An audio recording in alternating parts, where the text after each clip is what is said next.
you know, because he's calling out LeBron James and everyone else. And, you know, that's Colby to a T. But the thing is, you know, the guy's winning fights.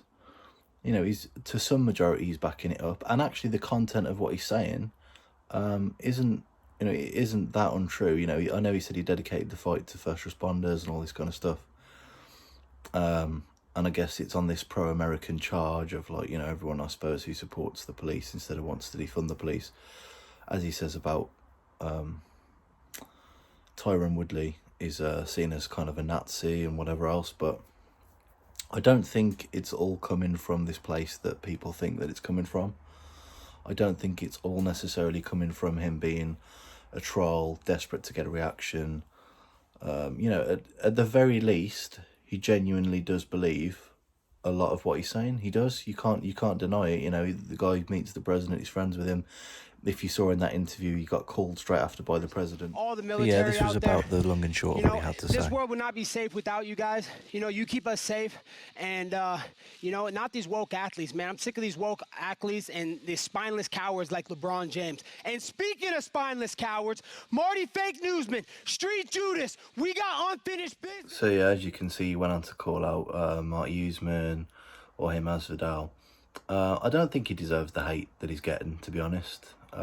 Not just for this interview or just for this fight and whatever, but just his character. You know, there's been way more, you know, historically, politically active sports stars in the past, for sure. I mean, look at Muhammad Ali back in the day.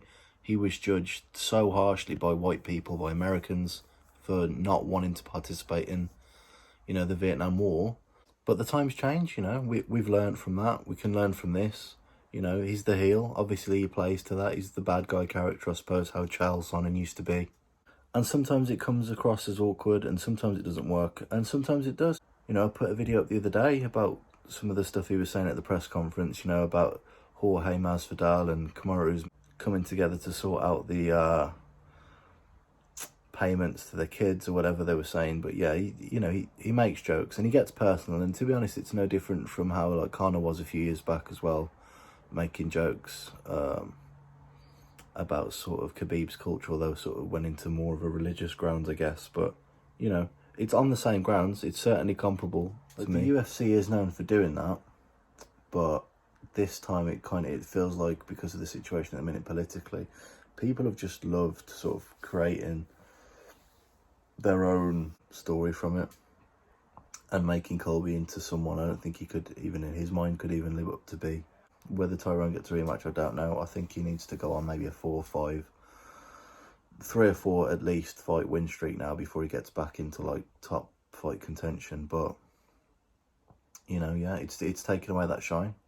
The best thing he could have done was take away that shine, because now he's in a very tricky place.